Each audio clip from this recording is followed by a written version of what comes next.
So, welcome. Thank you very much for joining in tonight's Trade Wellness Tools for the Modern Tradie. My name's Aaron William Daniel Huey, also known as Coach Huey. Some of you might know me, may have worked with me, so wondering who the hell I am and what I'm doing here if you haven't. I'm just going to delve into a little bit about who I am, what it is that I'm actually doing here, and who I want to help. So, I say my name is Aaron Huey. As you can hear from the accent, I'm not originally from Australia. So, grew up in the UK. I've been a carpenter since I was 16. Kind of did a bit of work back home and then decided to come and see the world. So I've been in Australia for 12 years. As probably most of you have been, you come to the other side of the world to find a better life. So I was a chippy carpenter for 17 years, and then I did a bit of site managing, site foreman for a couple of companies once I got here to Australia. And as many of you will know, there's a lot of stress. There's a lot of stuff that comes with moving into those roles. So about 5 years ago, I had some stuff happen to me. I had a couple of best mates pass away. And it kind of rocked me a little bit. So on the outside, I was living in Australia. I had a wife, two kids, living the dream, as they say. And then my whole world fell apart when I lost two mates. And I kind of fell into a spiral of grief, depression, anxiety, and that kind of started to fold over into my work life as a site manager, a site foreman, as well as my home life. So after about a year of dealing with that, I decided to go and get some professional help. And along the way, getting the professional help, I also fell into personal development. Now, the reasoning for that was I kind of started to look at life a little bit different when my two mates passed away. It kind of made me think that, tomorrow's never promised and there has to be something better to life than the 9 to 5. Well, as tradies, it's not even ever 9 to 5. It's 6 to 6, 6, 7 days a week.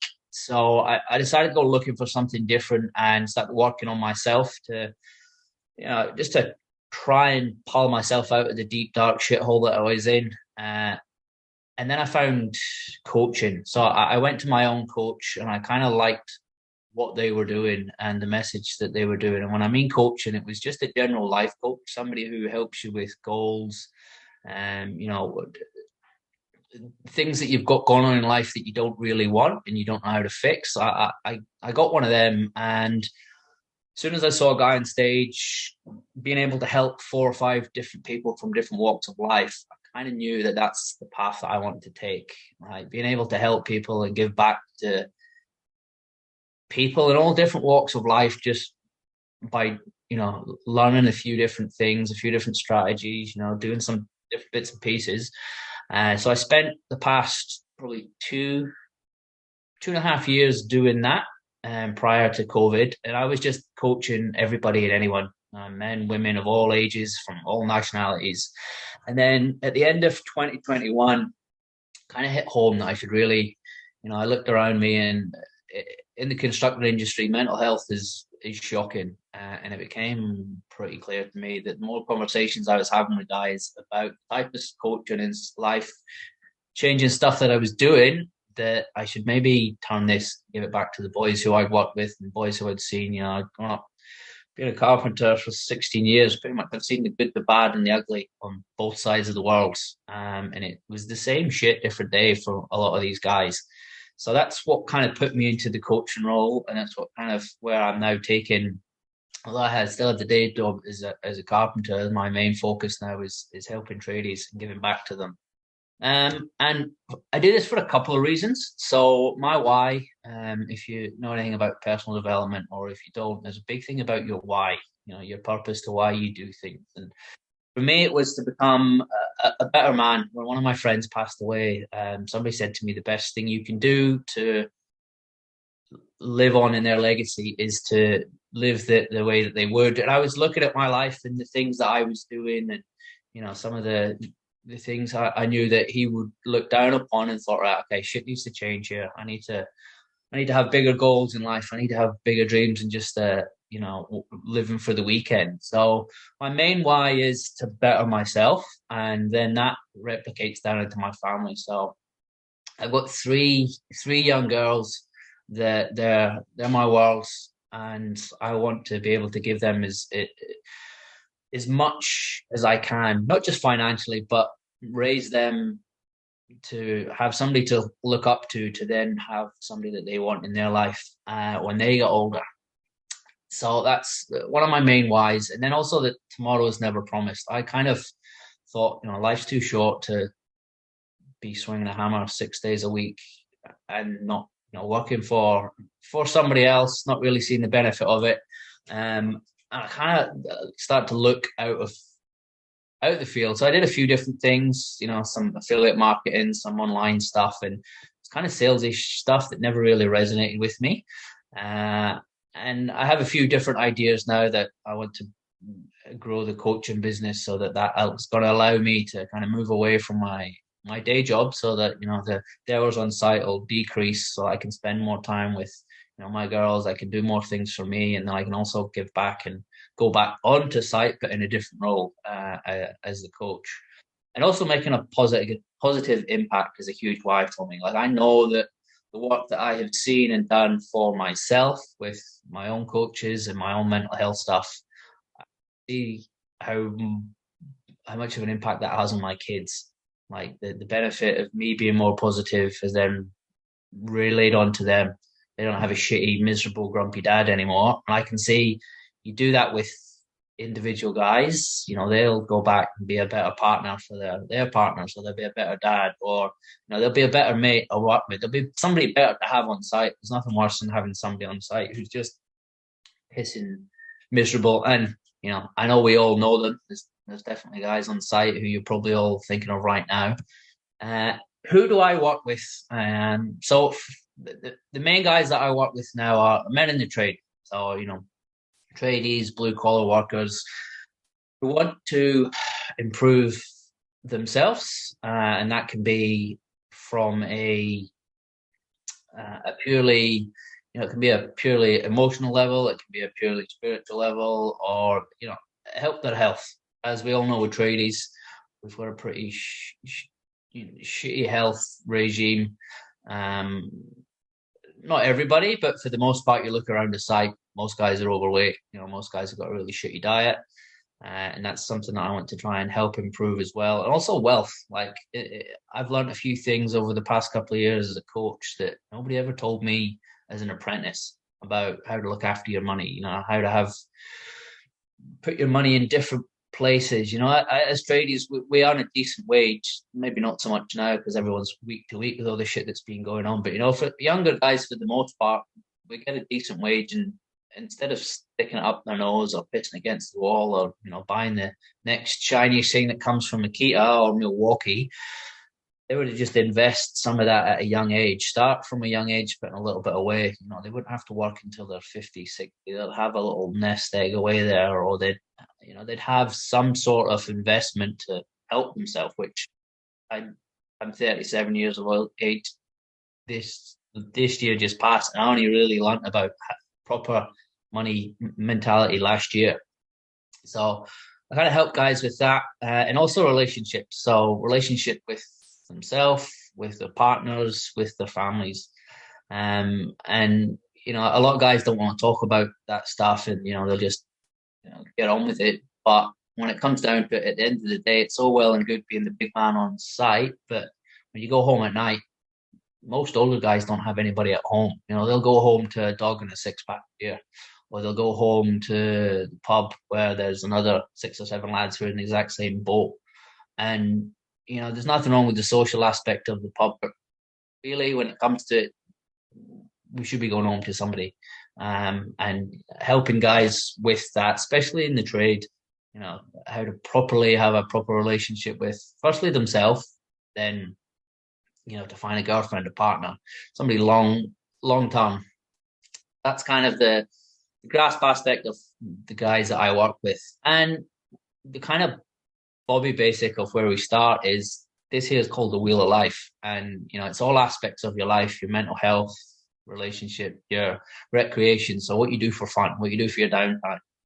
How's your finances, your career, your spirituality. Now that can be anything from God, Allah, a higher power, whatever it means to the individual, your home, your physical health. And what we do is we look at this, rate it from 1 to 10, and find out where the guys are doing really well, where they're winning in life, and where they're not.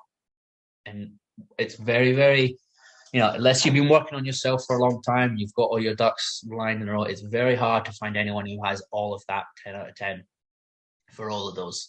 You might have somebody who, on the outset, they've got all the finances, they've got all the shiny cars, they've got they look jacked, physical health, but the mental health could be shot. They could go home at night and just hate themselves, or they could have no relationship, or their home could be, they could hate. You see guys who want to stay on site longer than what they want to do when they go home. So that's what I do as a start, just to find a pinpoint where these guys are in life and, where they want to be. Then we go from there.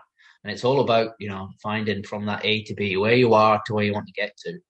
And that's kind of the coaching side of things. So the main part for the tools for the modern tradie is to change the "no worries, mate, she'll be right" type of attitude. Now, if you're over here in Australia, you'll know what that means. But if you're from overseas and you're in on this presentation, that kind of means that, what it is you'll just get on with it regardless. That you'll talk about anything you've got going home. If you've got problems, you don't talk about it. If you've got issues, they're not an issue. They just get swept under the carpet. And for the most part, that's an old generation thing. And a lot of us guys have probably got into the construction industry because we saw a dad or an uncle or an older brother who did it. And that's what they did. They went to work, went to the pub, drank their sorrows, and then it's just a revolving door. It just continues. And it's showing right now in our mental health space and how bad that actually is. And, mental health for men is becoming more of a spoke about topic, but we're still a long way from where we need to be. And it's kind of the angle that I want to push. We have mates in construction who do awesome work around about suicide, and we have, Beyond Blue who do suicide stuff. I kind of want to get to the guys well before that, start having these conversations and help the guys work on themselves before they get to the point where they're in a dark hole where they have to pick up the phone to, tell mates that they're suicidal, or just not have the conversation at all. We're living in a modern world. We need our modern tradies to kind of start.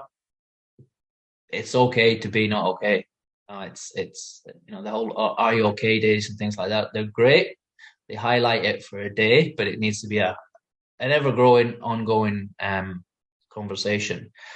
And you just have to look at some of the stats. This is something I followed from, I think it was 2017, 2019. So obviously over the past 3 years, with everything that's happened with the pandemic, all of these have shot up. But just for instance, 1 in 5 construction workers struggles with mental health issues. I know for a fact, I think that's up more. Suicide rates, I think for construction workers, we're something like 53% of suicides are construction workers. We're 6 times more likely to commit suicide than any other industry. And, that comes down to a lot of things. It's physical industry, it's hard work, long hours, shitty diets, drink, drug. There's a whole load of things that adds to the fact. And then also what I find is getting men to open up about their problems is hard enough. But getting tradies to open up, it's like a second skin. It's like, no, we don't need to talk about that. The stats tell us something different. The alcohol abuse, the drug abuse, and that all stems from numbing something else. And what we do as coaches, and what mental health workers do, they'll have the conversation about what it is, but then try and get to the root cause of the problem. So there's always something else that someone is either using an addiction for. It's numbing something. It's never just because they like we all love a beer, but when someone's drinking a bottle of vodka or a bottle of whiskey every day, they're numbing something. They don't want to answer what those demons are in their head. So this is the conversations that we need to be having and moving in the direction of. Anxiety and depression, these are two things that they're in a conversation. And being somebody who's had both of these, I want to just kind of explain a little bit about what they are and the differences between them. So the anxiety side of things is your body's response to inappropriate situations. So whether that's something that's happened, something that's about to happen, or something that's happening. 9 times out of 10, the anxiety side of things is you're responding to something that you think is going to happen. So for instance, for me, it was always on the way in to work. I would always be thinking about, how many guys I've got on site, what needs to be done for the day, who do I need to call? And that would happen before I even stepped foot in the car. And I would feel like the dizziness, the sweat in my back, the muscles in the back were really tight. Everything would tense up. That would be constant throughout the day. And it took me a little while to work out actually what it was. Having anxiety attacks as well. If anybody's ever actually had them, it feels, I can only describe it as everything seems to shrink in. Everything seems to feel like it's just getting too much. And that's just without even being there. That's just thought of what it is. And then that's just the physical symptoms of anxiety. The emotional symptoms are you're constantly worrying. You can't sleep at night because you're worrying about what's about to happen. It actually hasn't happened. You're worrying about if deliveries don't turn up on time, or I've ordered enough material. All these little seemingly innocent things, but they just build up and they snowball and they snowball and they snowball. And that's what causes your anxiety. And that there's ways to combat that. And it's the same with the depression. The depression is more of a mood disorder that's brought on by all of the anxiety. And it can also be the physical symptoms can be everything from like tiredness, loss of energy. You can't sleep. You're using more drugs, alcohol.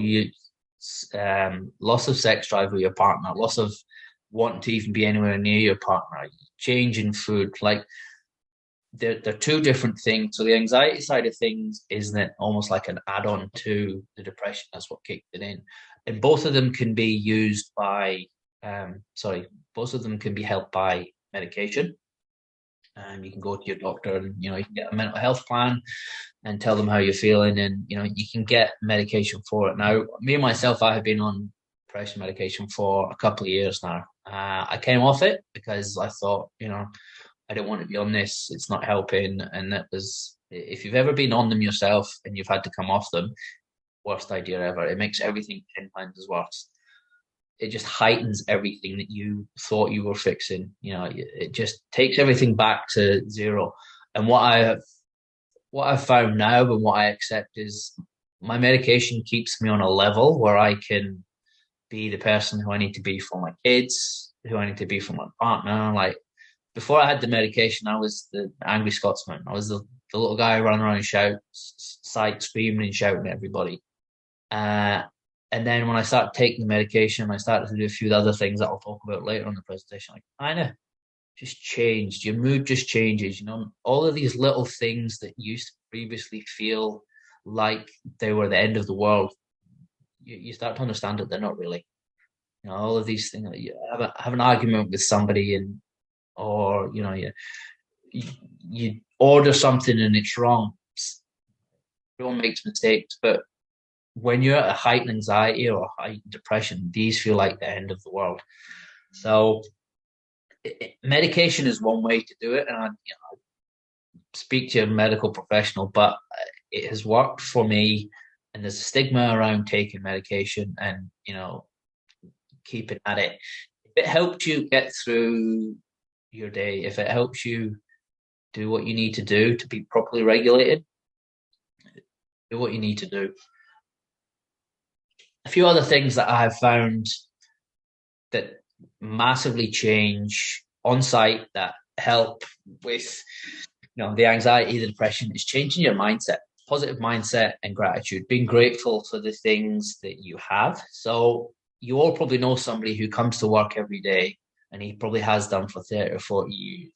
This is whinges and moans about his job, hates his job, but won't change or won't do anything about it. He always sees the negative in everything. Uh, if you were to flip your mind, have a positive mindset, the benefits that you can get from that, being grateful for having a job, especially in this day and age now with the people losing jobs left, right, and center. If you're grateful, you wake up every morning, you have a little bit of gratitude for, you're getting your bills paid, you're putting the food on the table for the kids. That goes a massive way to just improving your mental health, improving your wellness. So, like, some of the benefits are, like it says here, expand your skills.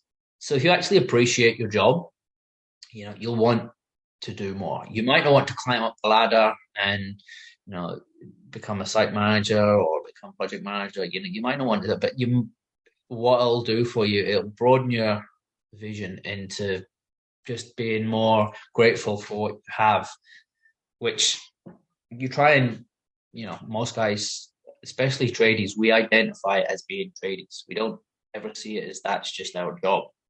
Like, you speak to anybody and they won't tell you that they're a dad of three, or, they're bodybuilder, or, what they do. They'll tell you they're a tradie. I'm a plumber, I'm a joiner, an electrician. And you start being a little bit more mindful of that. And when you do that, and I have done this myself. So when I used to do toolbox talks on site, I'd go on sites and, it's a Monday morning, no one wants to be there, everyone's had a rough weekend. I'll do a toolbox talk and it'll be, full of energy, be, a little bit grateful, go in with a positive mindset. It's actually contagious. It helps pick the lads their heads up. They may not do it straight away, but they're starting off their days a little bit better than just hating life. And you do that for the rest of the week and for the rest of the day, you'll be amazed how it picks you up. Something else that's now being clinically proven is it helps you live longer.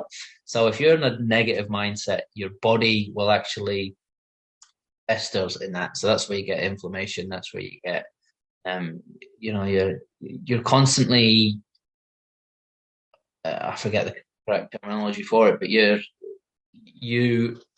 body's festering because of the negativity. And also, living longer. They say that if you have pets, if any lads have got any pets, they say that dog owners live longer for two reasons, which is one, because you get unconditional love from your dog and you give it back to them. And it also gets you out and it helps you, which you walking. So you go out for longer walks. And silly little things like that, being grateful, having a dog, having a man's best friend. Just, it may seem benign, it may seem silly, but once you start being grateful for the things around about you, you'll appreciate them more. And love him or hate him, the whole reason why I have Conor Greg up here is he has a positive mindset, and he's known from day one who he wants to be, who, what his goals were in life. No one was going to stop him. You go into work every day with that mindset, and you go home that, you can down the tools, you go home with a positive mindset, you're happy to see your kids, you're happy to see your wife. It's a much more pleasant place to go home. Trust me, I've been on both sides of the coin. I know which one I'd rather. The next big thing for me is huge, and we all do it. We just, believe it or not, we all do it wrong, is breathing. So this form of breathing, it's a form of yogic breathing, and believe it or not, it's employed by the United States Navy SEALs and stress people all around the world. So may seem really simple, but what we do in the Western world is when we breathe from chest. You're actually supposed to breathe from your stomach, because when you breathe in from your stomach, your diaphragm pushes out and expands your lungs, so you get more air. But what we do, and in the Western world, for some reason, is we have shorter breaths and they come from here in our chest. And what that is doing to your nervous system is you're in a constant state of almost like hyperventilate. Oh, you can imagine breathing from your chest, the shallow breaths, and having a panic attack or being stressed out. Your breathing gets heavier, you're not taking in as much breath. So with box breathing, what you do is you breathe in for a count of 4, hold it for a count of 4, breathe out for a count of 4, and then you hold the breath out for a count of 4. And what that does is that regulates the regulates the breath throughout your body, which helps the oxygen circulate. And it helps you focus because you're counting on the 4 seconds and you're actually stopping to focus on yourself. It slows everything down. And this for me has been a game changer whenever I feel panic attacks coming on or stressful situations. You take yourself away, you do this maybe 5 or 6 times, and you'll feel the difference. So if you do it right now. Sit up in your seat. Put one hand on your chest and one hand on your stomach.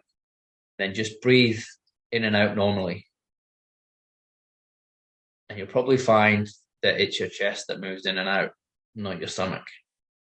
So if that's the case, when next time you breathe in, push your stomach out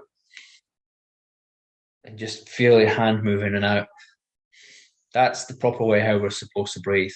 For some reason in the Western world, we'd be conditioned to have shallower, smaller breaths. So I'll do the breathing. I'll do the box breathing with you just now so that you can just feel the benefits of it. So breathe in for 4. 1, 2, 3, 4. Hold it there for 4. 1, 2, 3, 4. Breathe out for 4. 1, 2, 3, 4. Hold the breath out. 1, 2, 3, 4. Breathe in for 4. 1, 2, 3, 4. Hold it. 1, 2, 3, 4. Breathe out. 1, 2, 3, 4. Hold it there. 1, 2, 3, 4. And then breathe in. Go back to normal breathing. You do this 5 or 6 times a day whenever you feel like you're getting overly stressed or you feel anxiety kicking in or there's just you have no focus. If you do this and just find yourself, I do this in the car sometimes, even in traffic. You feel like you're in traffic and it's starting to get a little bit overwhelming. Do this and you'll definitely feel the difference. And then the next thing for me is a massive game changer is meditation. Now, when I say meditation to most people, they think of fat little Buddhas and sitting doing this. And there's so many different forms of meditation that you do. And everyone has their own take on it, but just a simple 10-minute meditation 3 times a day is massive for reducing your stress, your anxiety, your blood pressure, and controls your focus. Now, you might be thinking, where the fuck am I going to get 10 minutes a day? Instead of scrolling on your phone for 10 minutes a day at lunchtime or 10 minutes in the morning while you're having breakfast, you do this 10 minutes in the morning, in the afternoon, and then at night. What this will do for you is it just helps you come back to yourself. Just focus on nothing else other than just being in your one spot. And it just takes all the madness, all the noise from the day out. You're able to focus on yourself. You're able to think clearly. And a lot of people think, I can't meditate. When I sit and meditate, I start thinking about things and, it's all about blocking the mind and blocking the thoughts out. And it's not at all. What it is it's about focusing on the simplest one that I do is focusing on your breath. Let the thoughts come and go. One of my mentors, the way he puts it is you're sitting at the side of the road watching the traffic go by. That's your thoughts. Let them come and go.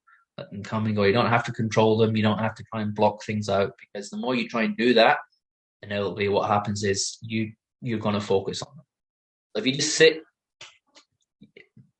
again, it can be at your seat, it can be lying down, it can be, on a bench at work, and obviously doing this in front of people for a lot of guys is going to be intimidating. So, do it in your car, do it somewhere where, you feel more comfortable, and literally all you do is sit, close your eyes, and just focus on your breathing.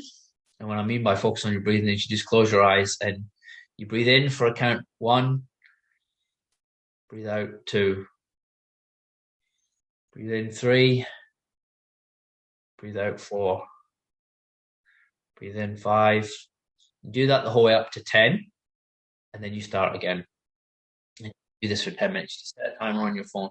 And what this does is, because you're focusing on your breathing, it's taking your thoughts away from everything else. It's like the box breathing. It reduces everything, calms everything down, and it allows you to just regulate yourself a little bit more. You're not getting lost in the madness. You're not getting lost in the frustrations of the day. And what they now know is the more you meditate, the brain section of the brain, I forget what it's called, but it's like a muscle. The more you do it, the brain builds up, and you can meditate easier, or you can stop the noise a lot easier. You can stop the thoughts, or when the thoughts come and go, you don't feel the need to get rid of them as much.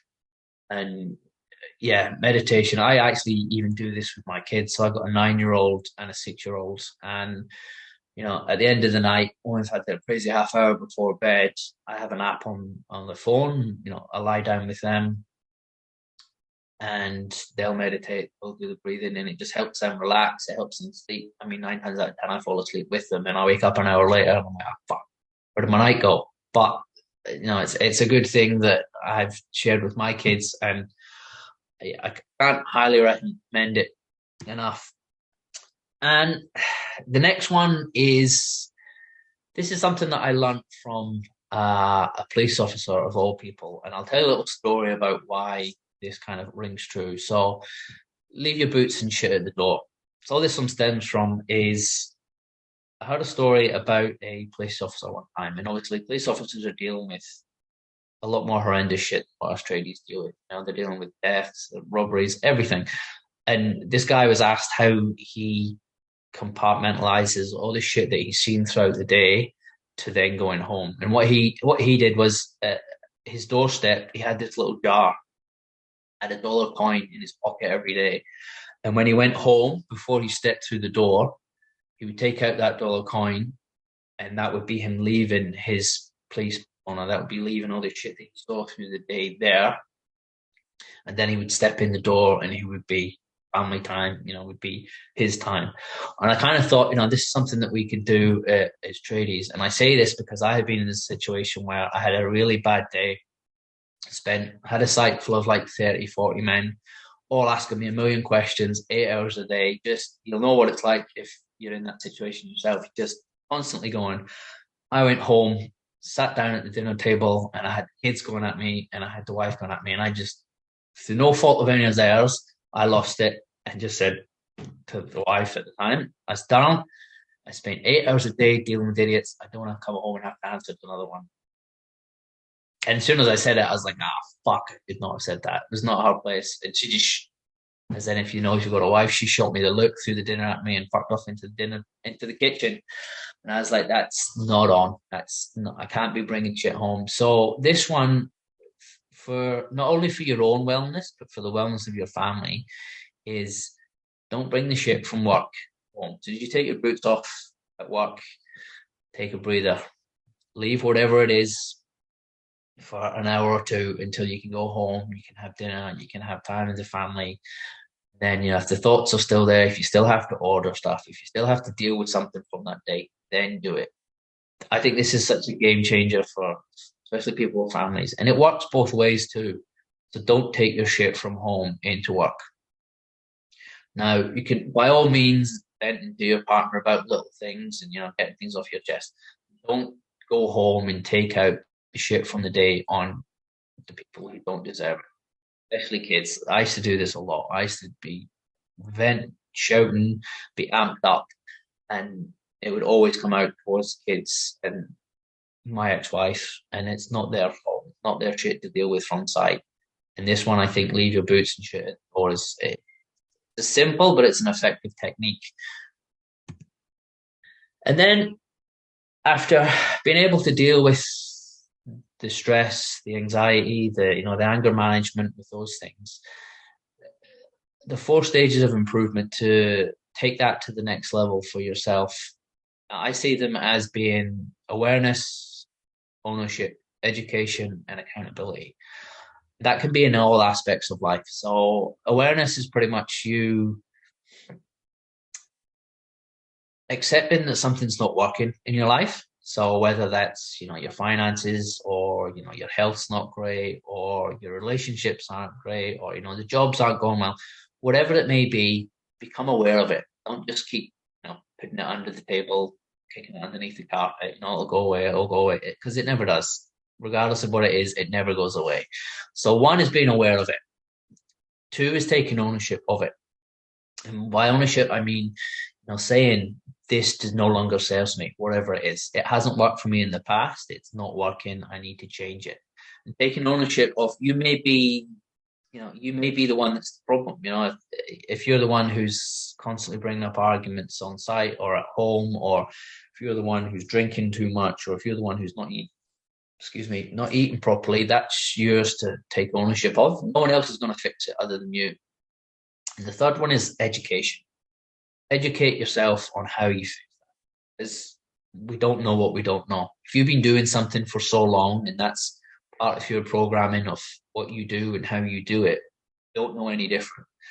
Until you take ownership of it, and then you start looking for a way to fix it. It can be anything from, reading a book. We live in a world now where we're having abundance of information online. We don't have to go and sit in an old crusty library. You can pick something up on your phone and listen to a podcast on something, or you can listen to an Audible, or the internet is now phenomenal for information like that, for education, bettering yourself. And then fourthly, get accountability. Get somebody in your corner. If it's fitness that you want to fix, get a PT. Get someone to go to the gym with you. If it's a finances are short and you're not good with money, get yourself a financial advisor or coach. If you don't know how to regulate your relationships or your emotions, or get yourself a coach, somebody who's going to, help you work through what it is that you're aware of, that you've taken ownership of and you want to get educated on. Because we're all full of good intentions that will fix our own shit. But 9 times out of 10, when we go and get stuff, I'll do that next week. Or I'll go to the gym next week. Or I'll save that bit of money next week. You never will. Whereas if you have someone accountable there with you, fortnightly or monthly, checking in with you and saying, how are we going? How much have we saved this month? Or, how many beers have you had this month? It's all accountability. It's somebody in your corner. And, as men, what we normally do is let our ego get in the way and think, no, I'll be all right. I'll fix that. I'll do that. Just ask yourself, how has that worked for you in the past? And kind of the last thing before I get to the end of the presentation is being in the construction industry, we're all brought up by, we're an apprentice. You're all brought up by the old boy who was brought up by his old boy, who was brought up by, and vice versa. So you're never too old to own your life. Like, just because this is all you've known doesn't mean that's not an excuse anymore to better yourself. It's not an excuse to improve something, whether that's move yourself up in your business, whether that's, improve your fitness, whether that's whatever it may be. You're never too old. I have conversations with old guys who are like, 40, 50, and this is all I've known all my life. It's true, but it doesn't mean it has to be the way. If there's something in your life that's not working, and that's all you've done for an X amount of time, it's not going to go away overnight. Like, if you've been doing something for 4 years, you're not just going to read one book, or you're not just going to do one PT session and it's just going to disappear. It's not how it works. But it's also not an excuse to just to keep living the life that you've been living. Doesn't serve you anymore. And lastly, so what I want to do for everyone who's been on the call, who's been on the presentation, is reach out to you. Firstly, to get your feedback on the actual presentation, what you thought, what your thoughts were, and also just to see where you are in life yourself. See if there's anything that you're struggling with that I can help you with, or I can point you in the direction with.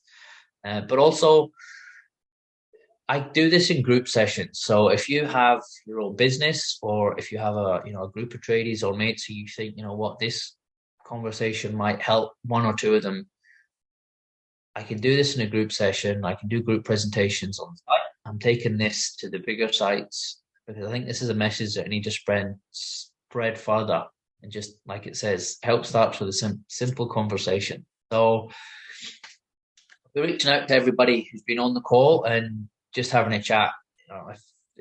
If it's something that you're interested in, then we can, talk about further coaching. And I'd love to be able to help as many guys who've been in a similar situation as me when I felt lost and didn't know who to turn to and didn't know what to do. I can give that back to as many guys as possible. That's pretty much my aim with this. And like I said, if you have a business or you think this could be implemented in your business, again, reach out to me and I'm more than happy to come and have a chat with your team or your team leaders or your PMs or your bosses, whoever it may be, to let them know that this is here to be pretty much a message. If you've resonated with this tonight, you'll understand my passion for why I do it. And lastly, questions, comments, and contributions. So I'll open up the mic to anybody who wants to ask me anything or where did that go? Give me their thoughts. If there's anything they want to ask, put your hand up and just unmute yourself.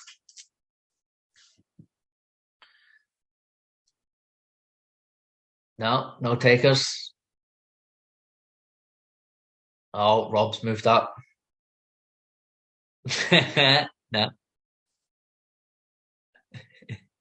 Nah, well, that's all good. That's normally what happens. That's you get a group of men and they're kind of shy and speaking up, but it's all good.